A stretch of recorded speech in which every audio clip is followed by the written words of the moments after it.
আপনারা জানেন যে সরবেরিয়াতে সন্দেশখালীতে 2019 সালের 6 June date of occurrence 6 June 2019-এ 3 জন ভারতীয় জনতা পার্টির কর্মীকে খুন করে লাশ লোপাট করা হয়েছিল। প্রদীপ মণ্ডল, দেবদাস মণ্ডল এবং সুকান্ত মণ্ডল।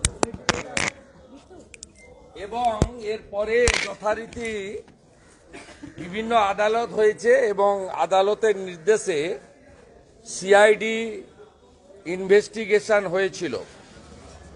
দুটো এফআইআর হয়। একটা এফআইআর করেছিলেন Supriya Mondal Gayen versus State of West Bengal and others, Padma Mondal versus State of West Bengal and others. দুটো মামলাতেই মূল আসামি ছিলেন শাহজাহান শেখ। একটাতে 28 জন আসামি ছিলেন, আরেকটাতে 24 জন আসামি ছিলেন। একটা মামলা সিআইডি তদন্ত হওয়ার পরে নাজাট পুলিশ স্টেশন কেস নম্বর 142 2019 সেই কেসে তারা চার্জশিট দেয় এবং চার্জশিট থেকে শাহজাহান শেখ সহ যারা প্রায় কার্যত সমস্ত অ্যাকিউজডকে, মোট 25 were named in the FIR, তাদের নামে একজনের নামেও চার্জশিট দেওয়া হয়নি। প্রাইম অ্যাকিউজড শাহজাহান শেখ, তার নামেও চার্জশিট দেওয়া হয়নি। এবং আরেকটি মামলা যেটা সিআইডি নিয়েছিল, পদ্মা মণ্ডল, এই মামলা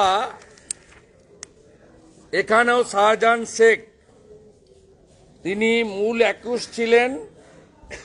এই মামলার চার্জশিট জমা করা হয় 2022 সালে।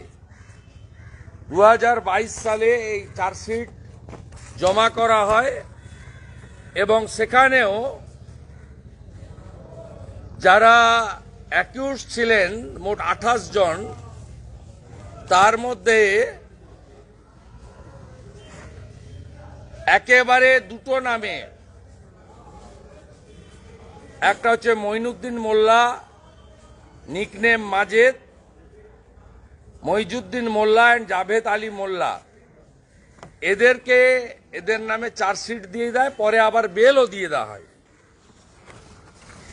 আমরা আজকে সুপ্রিয়া মণ্ডল গায়েন এবং পদ্মা মণ্ডল তারা একটি রিট ফাইল করলেন কলকাতা হাইকোর্টের রেজিস্ট্রারের কাছে এই মামলাতে, এবং দুটি চার্জশিটকে চ্যালেঞ্জ করে তারা যাতে এই মামলা সিবিআই বা এনআইএ কে হস্তান্তর করা যায় বা সেন্ট্রাল এজেন্সিকে দেওয়া যায়, তার জন্য এই চার্জশিট দুটোকে চ্যালেঞ্জ করে ঘটনার পর থেকে সন্দেশখালী থেকে 100 কিলোমিটার দূরে দুই পুত্র নিয়ে লুকিয়ে আছে, জায়গাটার নাম আমি পাবলিকলি করলাম না, এবং তাদের দুজনের নিরাপত্তার স্বার্থে তাদের দুজনকে আপনাদের সামনে অ্যাপিয়ারও করলাম না। তাদেরকে আমি সেফলি তাদেরকে সেফ প্লেসে পাঠানোর ব্যবস্থা করলাম। এই দুই সাহসী মহিলা তারা আমাকে বিরোধী দলনেতা হিসেবে নিরাপত্তা চেয়েছেন।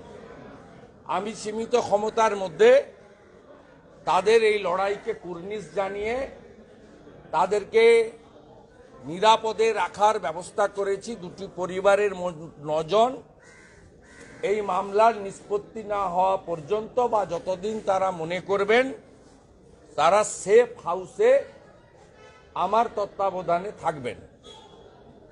এবং আমরা এই মামলাটার জন্য কলকাতা হাইকোর্টের বিশিষ্ট যারা ক্রিমিনাল লয়ার্স আছেন তাদেরকে অনুরোধ করেছি তারা লড়বেন। প্রয়োজন হলে সুপ্রিম কোর্ট থেকেও আমরা সিনিয়রদের আনব এবং মহামান্য বিচার ব্যবস্থার প্রতি আমাদের পূর্ণ আস্থা আছে। আমরা আশা করব এই জঙ্গি